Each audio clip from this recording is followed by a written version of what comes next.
Good evening बच्चों। जैसा कि आप लोगों को पता है कि मैं क्लास 10th की पॉलिटिकल साइंस का चैप्टर 1 पावर शेयरिंग को फॉलो कर रहा हूँ और उसका फर्स्ट वीडियो मैंने अपलोड कर दिया है, पार्ट 1। और उसमें हम लोगों ने काफ़ी लंबी चर्चा की। बच्चों, आज के वीडियो में हम लोग आगे बढ़ेंगे इस चैप्टर में और बात करेंगे किसकी?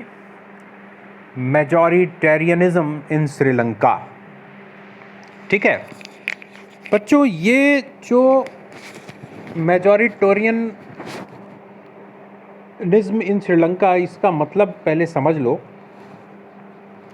ये जो वर्ड है मेजॉरिटेरियनिज्म, ये मेजॉरिटी वर्ड से बना है।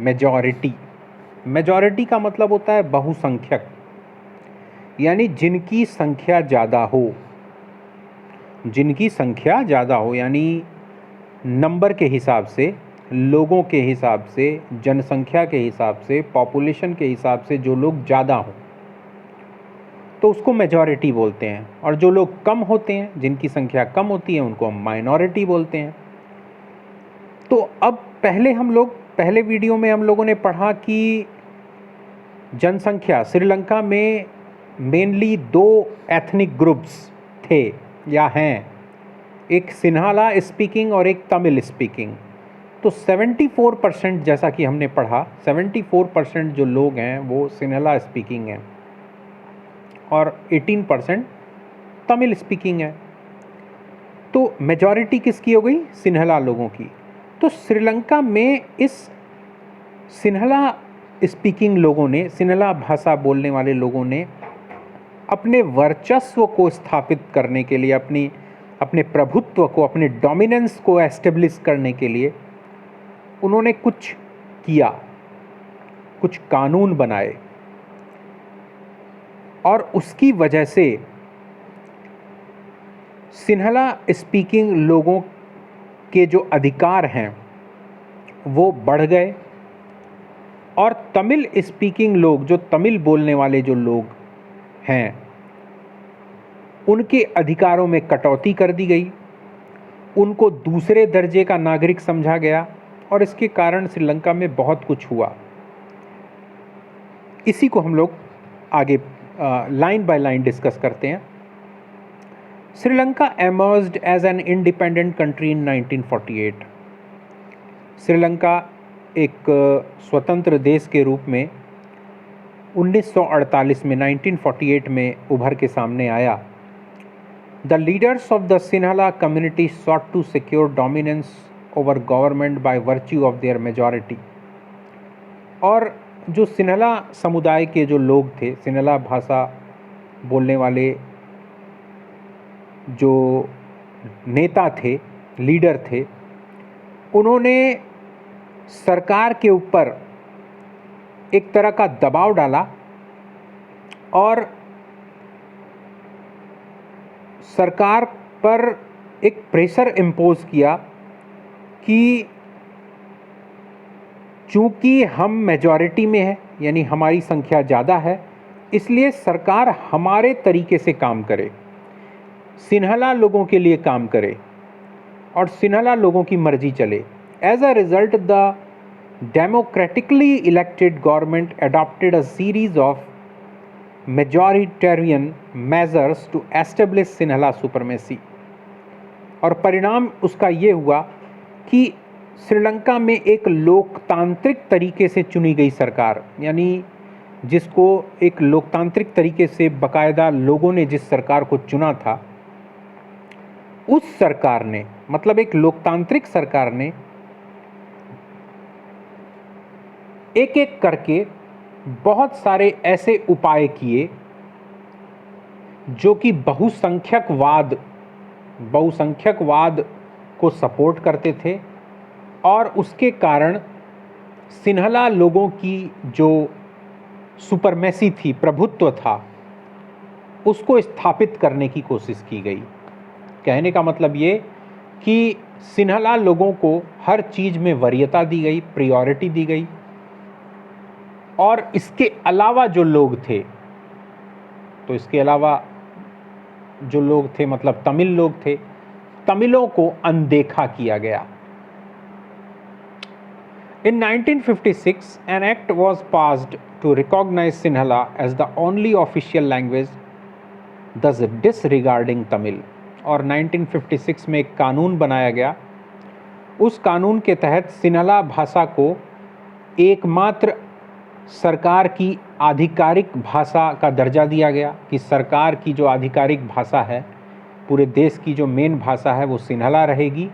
और इस तरह से तमिल भाषा को डिसरिगार्ड किया गया, उसको अपमानित किया गया। The governments followed preferential policies that favoured Sinhala applicants for university positions and government jobs. इसके अलावा सरकार ने इस तरह की नीतियां बनाई, वहाँ की सरकार ने, कि सिन्हला लोगों को प्रायोरिटी मिले, यानी सिन्हला भाषा बोलने वालों को वरीयता मिले, प्रायोरिटी मिले, चाहे वो यूनिवर्सिटी में पढ़ाई लिखाई हो या सरकारी नौकरी हो, सब में सिन्हला लोगों को ही वरीयता मिलनी चाहिए। इस तरह के मेजर्स, इस तरह के उपाय किए गए, इस तरह की पॉलिसीज़ फ्रेम की गई, नीतियां बनाई गईं। A new constitution stipulated that the state shall protect and foster Buddhism.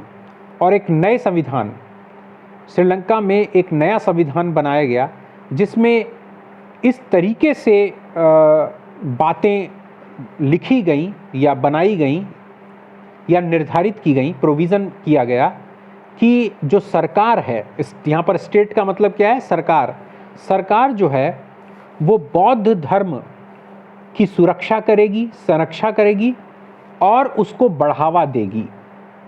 चूँकि सिन्हला जो कम्युनिटी थी, सिन्हला भाषा के लोग बौद्ध धर्म को मानने वाले थे, तो इसलिए बौद्ध धर्म को वरीयता दी गई, प्रेफरेंस दिया गया, प्रायोरिटी दी गई। ठीक है। All these government measures coming one after the other gradually increase the feeling of alienation among the Sri Lankan Tamils. और ये जो सरकार के उपाय लगातार एक एक करके, एक के बाद एक जो सरकार जो उपाय कर रही थी सिन्हला सुपरमेसी को एस्टेब्लिश करने के लिए, इससे क्या हुआ, ग्रेजुअली धीरे धीरे जो है, जो श्रीलंका के तमिल लोग थे, है ना, फीलिंग ऑफ एलाइनेशन, यानी ये अपने आप को अलग थलग महसूस करने लगे। वो महसूस करने लगे कि ये जो सरकार है श्रीलंका की, ये हमारे लिए नहीं है, ये हमारे विकास के लिए बारे में नहीं सोच रही है, ये हमको अपना नागरिक नहीं मान रही है। ठीक है, सब इसका सब कुछ जो है सिर्फ और सिर्फ सिन्हला लोगों के लिए है, बाकी लोगों के लिए नहीं। They felt that none of the major political parties led by the Buddhist Sinhala leaders was sensitive to their language and culture.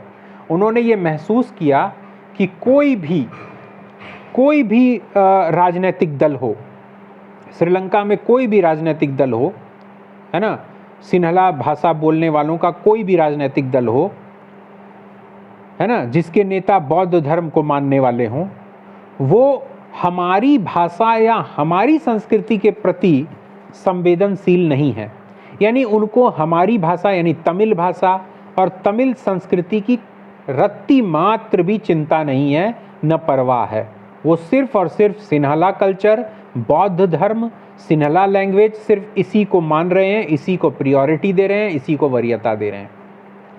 They felt that the constitution and government policies denied them equal political rights, discriminated against them in getting jobs and other opportunities and ignored their interest. और उन्होंने ये महसूस किया कि जो सरकार की नीतियां हैं, गवर्नमेंट पॉलिसीज, डिनाइड यानी मना करती हैं, इनकार करती हैं क्या, them equal political rights यानी उनको बराबर के राजनीतिक अधिकार देने से मना करती हैं सरकार की नीतियां। डिस्क्रिमिनेटेड अगेंस्ट यानी भेदभाव करती हैं, ठीक है, उनके खिलाफ भेदभाव करती हैं क्या, them in getting jobs and other opportunity, है ना, कि उनको नौकरी ना मिल सके, उनको और अवसर ना मिल सकें, एंड इग्नोर्ड देयर इंटरेस्ट, और उनके हितों को अनदेखा, इग्नोर्ड यानी अनदेखा किया, इंटरेस्ट यानी हित, उनके हितों को अनदेखा कर रही है। As a result the relations between the Sinhala and Tamil communities strained over time. अब क्या हुआ, एक धीरे धीरे समय बीतता गया और सिन्हाला लोगों और तमिल लोगों के बीच में जो संबंध था वो स्ट्रेन्ड ओवर टाइम, स्ट्रेन्ड यानी स्ट्रेन्ड मतलब तनाव भरा, क्या हुआ, तनाव भरा संबंध होने लगा दोनों के बीच में, सिन्हाला और तमिल कम्युनिटीज के बीच में। The Sri Lankan Tamils launched parties and struggles for the recognition of Tamil as an official language, for regional autonomy and equality of opportunity in securing education and jobs।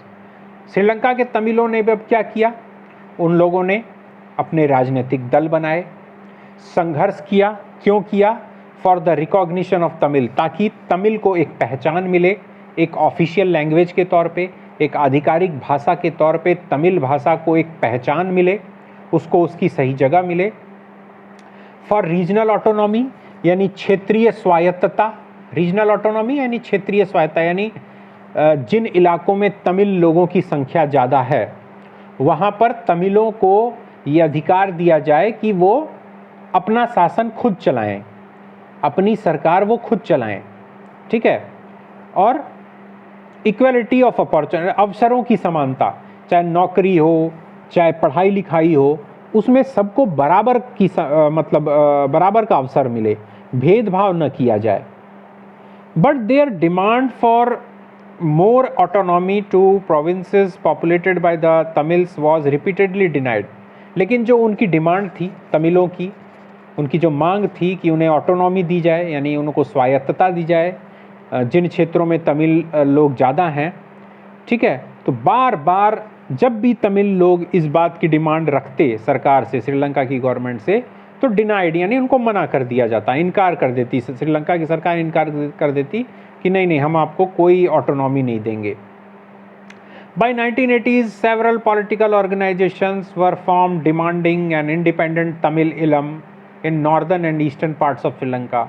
और 1980 के दशक में बहुत सारे राजनीतिक संगठन बने तमिलों के, जिन लोगों ने एक स्वतंत्र तमिल ईलम, एक स्वतंत्र तमिल राज्य की स्थापना की जो उनकी डिमांड थी, उस डिमांड को श्रीलंका गवर्नमेंट के सामने रखा, खास तौर से श्रीलंका के उत्तरी और पूर्वी इलाकों में जहाँ की श्रीलंकन तमिल्स यानी वहाँ की तमिल जनसंख्या वहाँ ज़्यादा थी, तो इसलिए उन लोगों ने डिमांड रखी कि भाई हम को आप ऑटोनॉमी दीजिए, लेकिन सरकार ने मना कर दिया। फिर क्या हुआ, the distrust between the to communities turned into wide spread conflict. और ये जो अविश्वास था इन दो समुदायों के बीच में, इन दो कम्युनिटीज़ के बीच में, यानी सिन्हाला और तमिलों के बीच में जो ये अविश्वास था ये बढ़ता गया और ये अविश्वास एक संघर्ष में बदल गया, झगड़े में बदल गया, कॉन्फ्लिक्ट में, और it soon turn into a civil war. और ये एक सिविल वार में बदल गया। सिविल वार यानी गृह युद्ध। गृह युद्ध किसको बोलते हैं? जब एक देश के अंदर ही आपस में लोग लड़ने लगे हथियारों के साथ, है ना, गोली बंदूक तलवार लाठी डंडे से लड़ने लगे, है ना, और लगातार लड़ने लगे, उसको सिविल वार बोलते हैं, उसको गृह युद्ध। यानी आप दुश्मन से नहीं लड़ रहे हैं, किसी दूसरे देश से नहीं लड़ रहे हैं, आप सरकार की जो सेना है, सरकार की जो पुलिस है, वो अपने ही देश में रहने वाले निवासियों से, है ना, नागरिकों से युद्ध करे, तो उसको फिर सिविल वार बोलते हैं। तो ऐसी स्थिति हो गई। श्रीलंका की सरकार और उसकी सरकारी सेना और पुलिस जो है श्रीलंकन तमिलों के संगठनों से युद्ध करने लगी, वो भी उसी अब श्रीलंका में ही, उसी देश में, है ना। As a result thousands of people of both the communities have been killed. और इसका परिणाम क्या हुआ? दोनों कम्युनिटीज की तरफ से, दोनों समुदायों की तरफ से, सिन्हाला और तमिल, हजारों लोग मारे गए। Many families were forced to leave the country as refugees and many more lost their livelihood। बहुत सारे परिवारों को शरण लेना पड़ा दूसरे दूसरे इलाकों में जाके रिफ्यूज़ी के तौर पे, है ना। और बहुत से परिवारों ने, बहुत सारे लोगों ने अपने जीविकोपार्जन, अपना रोजगार खो दिया, अपने रोजगार, अपने खाने कमाने का जो उनका एक जरिया था वो खो दिया। ठीक है। You have read chapter 1 of economics textbook class 10 about Sri Lanka's excellent record of economic development, education and health. But the civil war has caused a terrible setback to the social, cultural and economic life of the country. तुम लोगों ने class 10th की economics की text book में chapter 1 में पढ़ा होगा कि श्रीलंका ने किस तरह से बहुत बढ़िया तरीके से आर्थिक विकास किया, चाहे वो शिक्षा का क्षेत्र हो, चाहे वो स्वास्थ्य का क्षेत्र हो। लेकिन इस सिविल वार ने श्रीलंका को बुरी तरह से बर्बाद कर दिया, है ना। श्रीलंका पिछड़ गया, चाहे वो सामाजिक रूप से, चाहे सांस्कृतिक रूप से, चाहे आर्थिक रूप से, हर तरीके से श्रीलंका को बहुत नुकसान उठाना पड़ा। और फाइनली 2009 में ये सिविल वार समाप्त हुआ। ठीक है बच्चों, ये जो सिविल वार था, इसकी बहुत लंबी कहानी है। अगर मैं तुम लोगों को बताने लगूं इसके बारे में तो ये वीडियो बहुत ज़्यादा लंबा हो जाएगा। हम लोग तो छोटे थे और हम लोगों ने तो इस सिविल वार को, तुम लोग तो इस बुक में, इस चैप्टर में तुम पढ़ रहे हो और मैं तुमको पढ़ा रहा हूँ या बता रहा हूँ। हम लोगों ने तो इसको देखा है, सिविल वार को देखा है। ठीक है। ये क्या बोलते हैं, तुम लोगों ने एक वेब सीरीज़ देखी होगी the family man part 2। Family man part 2 में तुमने देखा होगा कि किस तरह से वो तमिल जो उग्रवादी संगठन हैं वो किस तरह से अटैक करते हैं और क्या करने की कोशिश करते हैं वगैरह वगैरह। तो वो मतलब एक तरह से सच्चाई है वो।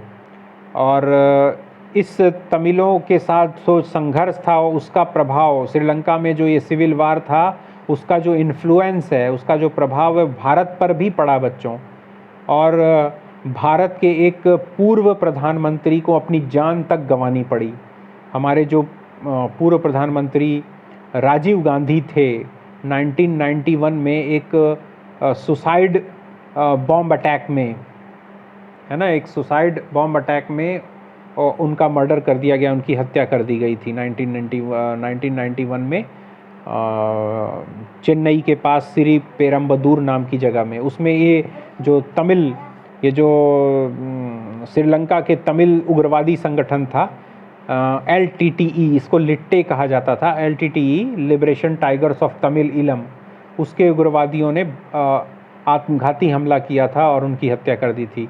क्योंकि वो श्रीलंकन तमिल जो है राजीव गांधी को दोषी मानते थे, क्योंकि राजीव गांधी जब प्राइम मिनिस्टर थे 1985 में, है ना, तो उन्होंने जब श्रीलंका गवर्नमेंट ने मदद मांगी थी, हेल्प मांगी थी, श्रीलंका के जो तमिल विद्रोही थे, जो LTTE वाले जो विद्रोही थे, बहुत भयंकर रूप से श्रीलंका की सेना को हरा रहे थे और श्रीलंका की सेना इतना सक्षम नहीं थी।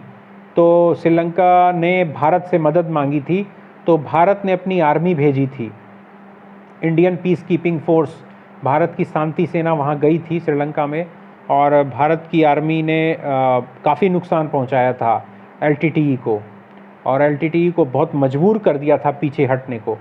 तो इसलिए जो LTTE के जो बड़े नेता थे, जैसे प्रभाकरण वगैरह, वो ये मानते थे कि ये जो हमारी हार हुई है या जो हमारा नुकसान हो रहा है, इसकी वजह जो है भारत सरकार है, और भारत सरकार में भी जो प्रधानमंत्री राजीव गांधी हैं उनकी वजह से। तो वो राजीव गांधी को दुश्मन मानते थे। और 1991 में जब राजीव गांधी गवर्नमेंट में नहीं थे, सरकार कांग्रेस की नहीं थी उस समय, शायद भारत में 6 महीने के लिए चंद्रशेखर सिंह प्राइम मिनिस्टर थे, प्रधानमंत्री थे। तो उस समय चुनाव की घोषणा हो गई थी, लोकसभा चुनाव का प्रचार कर रहे थे राजीव गांधी, और चुनावी सभा में भाषण देने के लिए वो गए थे चेन्नई के पास श्री पेरम्बदूर नाम की जगह पर। वहाँ पर ये LTTE के एक महिला उग्रवादी आत्मघाती हमलावर थी, इसने अपने आप को बॉम्ब से जो है RDX से उड़ा लिया और उसी में राजीव गांधी की मृत्यु हो गई। ठीक है, तो ये बहुत बहुत ज़्यादा नुकसान हुआ, भारत पर भी इसका बहुत दुष्प्रभाव पड़ा था। और फाइनली 2009 में जब प्रभाकरण को मार दिया गया, उसके बाद फिर ये कंट्रोल हुआ। ठीक है, तो इस तरह से तुम लोगों ने बच्चों देखा कि श्रीलंका में जो मेजॉरिटेरियन जो एटीट्यूड था श्रीलंकन गवर्नमेंट का कि ज़बरदस्ती जिसकी संख्या ज़्यादा है उसकी मर्जी को थोपो बाकी लोगों पर, उसका परिणाम बहुत बुरा, बहुत ज़्यादा बुरा साबित हुआ। ठीक है, अब हम लोग देखते हैं बेल्जियम में कि आखिर बेल्जियम में भी कोई मेजॉरिटी में था और कोई माइनॉरिटी में था, तो बेल्जियम ने क्या किया, बेल्जियम का क्या रुख रहा, है ना, इसको पढ़ते हैं। अकोमोडेशन इन बेल्जियम, बेल्जियम में किस तरह से एकोमोडेट यानी लोग, विभिन्न समुदायों के लोग आपस में मिलजुल कर रहे, कैसे रहे, क्या हुआ, है ना। The Belgian leaders took a different path, Belgium के जो नेता थे उन लोगों ने एक अलग रास्ता अपनाया। क्या रास्ता अपनाया? They recognise the existence of regional differences and cultural diversities. Belgium के जो नेता थे बहुत समझदार थे, उन लोगों ने क्षेत्रीय विभिन्नता और सांस्कृतिक विभिन्नता दोनों को रिकॉग्नाइज किया, मतलब उनको स्वीकारा, उनकी पहचान को मान्यता दी। समझे, ये मतलब कहने का मतलब कि हम तुमसे श्रेष्ठ हैं, तुम हमसे नीचे हो, ये बात उन्होंने नहीं की। उन्होंने सभी संस्कृति, सभी भाषा बोलने वालों लोगों को कहा कि भैया सब बराबर हैं। आप अगर फ्रेंच बोलते हैं तो आप अच्छे हैं, अगर आप डच भाषा बोलते हैं आप भी अच्छे हैं, अगर आप जर्मन भाषा बोलने वाले हैं तो आप भी अच्छे हैं, आप तीनों लोग अच्छे हैं। कोई किसी में कोई कंपैरिजन नहीं है, कोई श्रेष्ठ नहीं है, कोई नीचा नहीं है। ठीक है। Between 1970 and 1993, they amended their constitution 4 times so as to work out an arrangement that would enable everyone to live together within the same country. और 1970 से लेकर 1993 के बीच में उन लोगों ने अपने संविधान को कई बार उसमें संशोधन किया, कई बार सुधारा। अमेंडेड यानी संशोधन किया, सुधारा। 4 टाइम्स मतलब 4 बार। ठीक है। और इस तरह का to work out an arrangement, इस तरह का प्रबंध किया दैट वुड एनेबल, जिसके कारण हर व्यक्ति एक ही कंट्री में, उसी कंट्री में, है ना, बहुत आराम से एक साथ रह सके बिना किसी लड़ाई झगड़े के। The arrangement they worked out is different from any other country and is very innovative.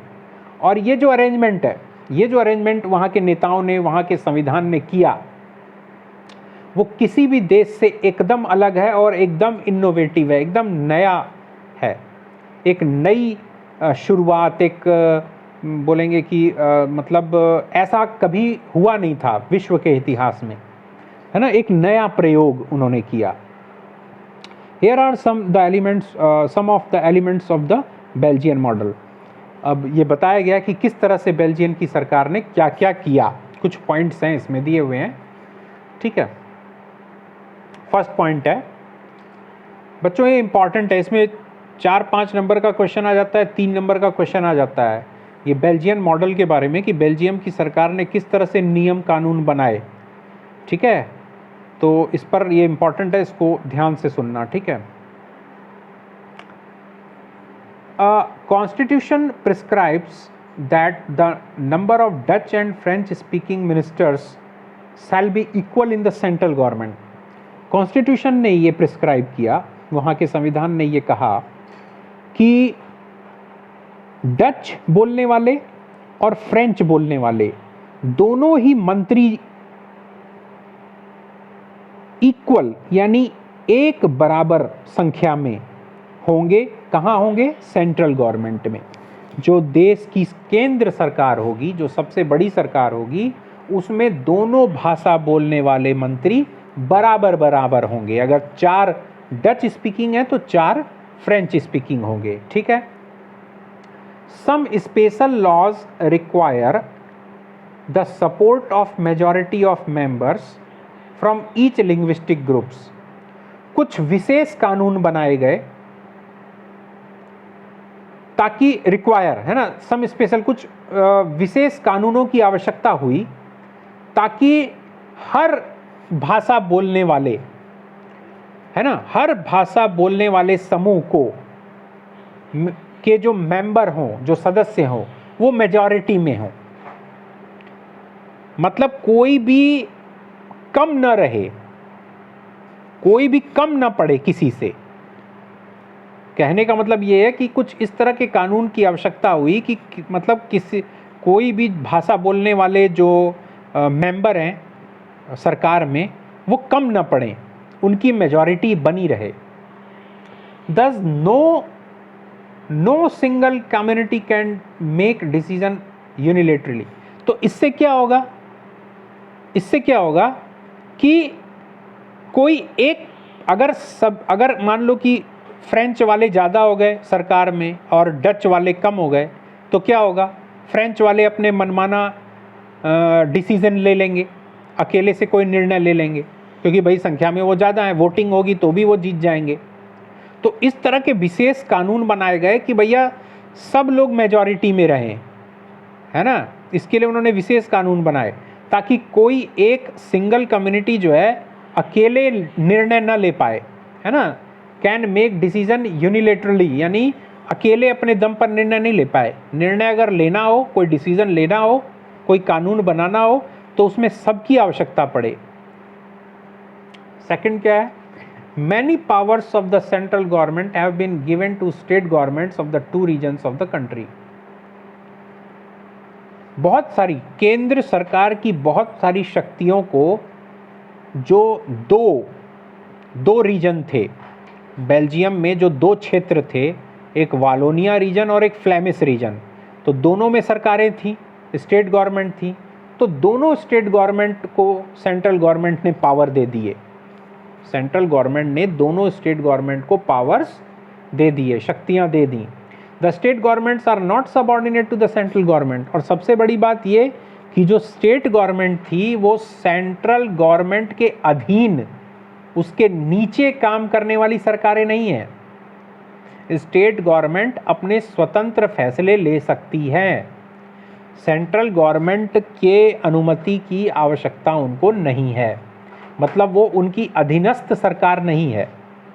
जैसे भारत में क्या है, भारत में जो स्टेट गवर्नमेंट्स हैं वो सेंट्रल गवर्नमेंट के सबऑर्डिनेट गवर्नमेंट होती है, ठीक है, उसके अधीनस्थ।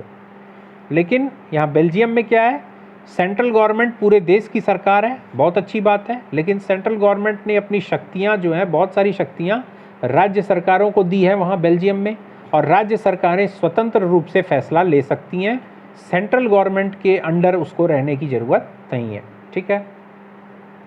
फिर थर्ड पॉइंट है, Brussels has a separate government in which both the communities have equal representation. Brussels, Belgium की राजधानी ब्रसल्स, वहाँ पर मैंने तुम लोगों को पहले ही बताया था, वहाँ का मामला कुछ और ही था। वहाँ फ्रेंच स्पीकिंग ज़्यादा नंबर में है और डच स्पीकिंग कम नंबर में है। तो ब्रसल्स के लिए एक अलग सरकार बनाई गई, सेंट्रल गवर्नमेंट अलग, स्टेट गवर्नमेंट अलग, और एक और गवर्नमेंट जो सिर्फ और सिर्फ ब्रसल्स के लिए बनेगी, वहाँ की राजधानी के लिए, सेपरेट है ना। In which both the communities have equal representation. दोनों कम्युनिटी यानी फ्रेंच स्पीकिंग और डच स्पीकिंग दोनों को बराबर का प्रतिनिधित्व दिया गया, ठीक है। The French speaking people accepted equal representation in Brussels because the Dutch speaking community has accepted equal representation in the central government। अब फ्रेंच, अब देखो ध्यान से समझो, चूंकि ब्रसेल्स में फ्रेंच लोगों की संख्या ज़्यादा है ना, तो उन्होंने कम संख्या वाले, ब्रसेल्स में कम संख्या वाले जो डच स्पीकिंग हैं उनको बराबर का हक दिया कि भैया आपको भी उतना ही प्रतिनिधित्व मिलेगा जितना हमको मिलेगा, भले ही आप संख्या में कम हो, कोई बात नहीं, आप हमारे बराबर रहोगे। तो ऐसा क्यों हुआ? क्योंकि डच स्पीकिंग लोगों ने पूरे देश में तो डच स्पीकिंग ज़्यादा है, फ्रेंच स्पीकिंग कम है, लेकिन फिर भी डच स्पीकिंग लोगों ने कहा कि भाई हम आपको बराबर का हक देते हैं, भले ही आप कम हो तो भी हम आपको। तो इस तरह से म्यूचुअल कोऑपरेशन है ना, फ्रेंच स्पीकिंग और डच स्पीकिंग लोगों का जो म्यूचुअल कोऑपरेशन था, उसके कारण चाहे सेंट्रल गवर्नमेंट हो चाहे ब्रसेल्स के लिए जो सेपरेट गवर्नमेंट हो, हर जगह दोनों ने एक दूसरे को स्पेस दिया, जगह दी, इक्वल रिप्रेजेंटेशन दिया। ठीक है, कि भैया कहीं आप समझ रहे हो तो कहीं हम समझ रहे हैं।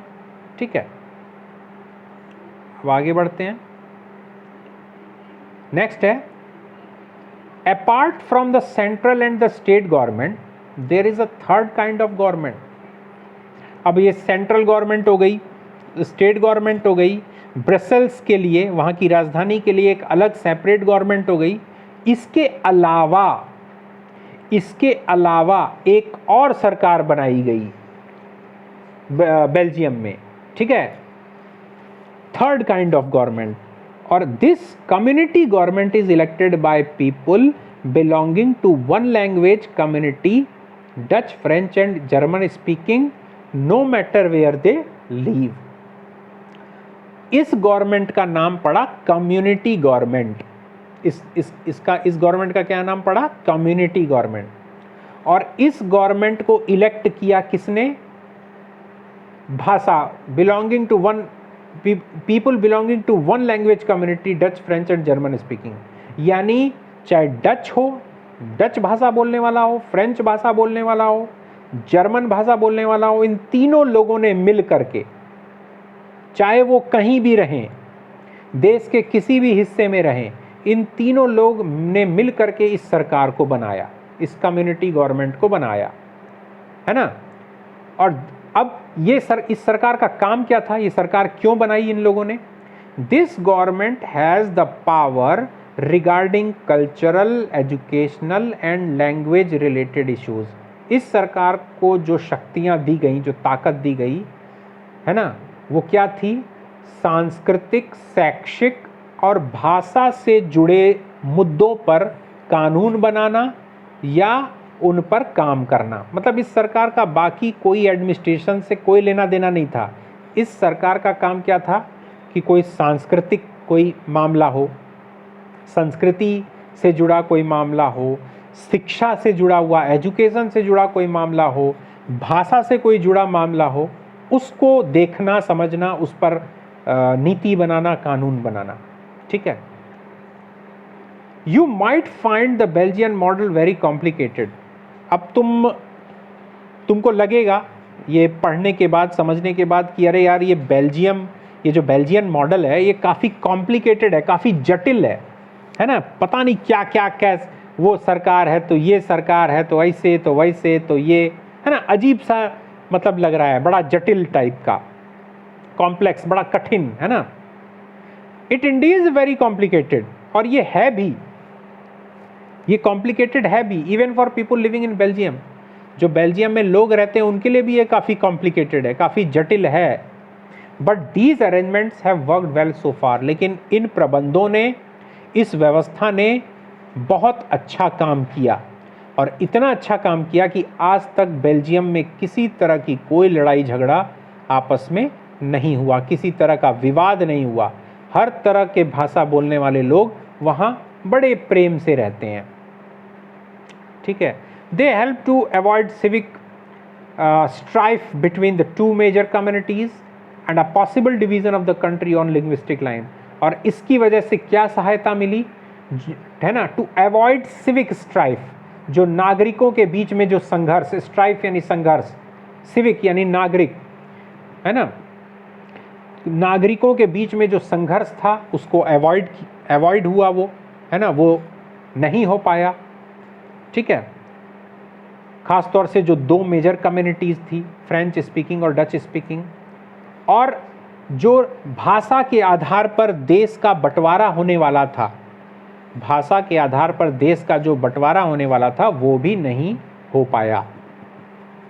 ठीक है। When many countries of Europe came together to form the European Union, Brussels was chosen as its headquarters. जब यूरोप के सारे देशों ने, यूरोप कॉन्टिनेंट के देशों ने मिल करके यूरोपियन यूनियन यूरोपियन यूनियन बनाया, यानी कि भाई हम सब लोग मिल जाते हैं, पूरे यूरोप में जितने भी देश हैं सब हम लोग मिल करके अपना एक ग्रुप बनाते हैं, ठीक है, यूरोपियन यूनियन उसको नाम देते हैं, ठीक है। तो ब्रिसेल्स को उसका हेडक्वार्टर बनाया गया, बेल्जियम की राजधानी ब्रिसेल्स को उसका हेडक्वार्टर बनाया गया। तो बच्चों क्यों बनाया गया? इसीलिए बनाया गया कि बेल्जियम ने जो मॉडल पेश किया, जो अपने लोगों के शांतिपूर्ण तरीके से रहने के लिए जो उसने एक रास्ता दिखाया, यूरोप को दिखाया और पूरे विश्व को दिखाया, वो एकदम अनोखा था, अनूठा था, यूनिक था, इनोवेटिव था। इसलिए उसको हेडक्वार्टर बनाया गया कि भैया हमारा यूरोपियन यूनियन का हेडक्वार्टर ब्रसेल्स में रहेगा, ठीक है बच्चों। इसके बाद जो है हम लोग आगे नेक्स्ट वीडियो में पढ़ेंगे, ठीक है। और यहाँ तक तुम लोगों को समझ में आ गया होगा कि बेल्जियन मॉडल क्या था, श्रीलंका में क्या हुआ। और मैंने तुमको चैप्टर के स्टार्टिंग में बताया था कि बच्चों अगर तुम इसको ध्यान से समझोगे और सिर्फ सिलेबस या कोर्स की का चैप्टर और स्टडी समझकर अगर पढ़ोगे तो तुमको मज़ा नहीं आएगा। लेकिन अगर तुम इसको एक आम आदमी की तौर पे, एक सामान्य इंसान के तौर पे इसको समझने की कोशिश करोगे कि देखो देश क्या होता है, देश में विभिन्न समाज और समुदाय के लोग होते हैं, तो किसी भी देश में आपस में झगड़ा लड़ाई क्यों होता है ना, और अगर झगड़ा लड़ाई होता है तो उसको दूर करने के उपाय क्या होते हैं, शांति स्थापित कैसे की जा सकती है, ठीक है, सरकार का क्या कर्तव्य होता है इसमें, और विभिन्न समुदायों का क्या कर्तव्य होता है। इन सबको अगर तुम एक सामान्य इंसान के तौर पे समझने की कोशिश करोगे तो ये चैप्टर तुमको इंटरेस्टिंग लगेगा। और अगर एक सोशल साइंस के स्टूडेंट के तौर पे अगर लोगे तो तुमको ये बोरिंग लगेगा। अब फैसला तुम्हारा है कि तुम उसको किस तरह से समझते हो। बच्चों इसके नोट्स मैंने ऑलरेडी वीडियो बना के अपलोड कर दिए हैं, लेकिन नोट्स काफ़ी नहीं है, आप इस चैप्टर को समझिए, ठीक है, इसकी लाइन बाय लाइन इसको समझिए, तब आपको इसके नोट्स भी समझ में आएंगे और तुमको एग्ज़ामिनेशन की प्रिपरेशन में हेल्प करेगा, ठीक है। तो बच्चों ज़रूर लाइक करो, शेयर करो ज़्यादा से ज़्यादा, और जो अपने कमेंट्स हैं, किसी भी तरह का कोई प्रॉब्लम है तो आप कमेंट्स ज़रूर मुझे लिख कर भेजें, है ना, ताकि मुझे आगे के लिए प्रेरणा मिलती रहे। Okay, good bye.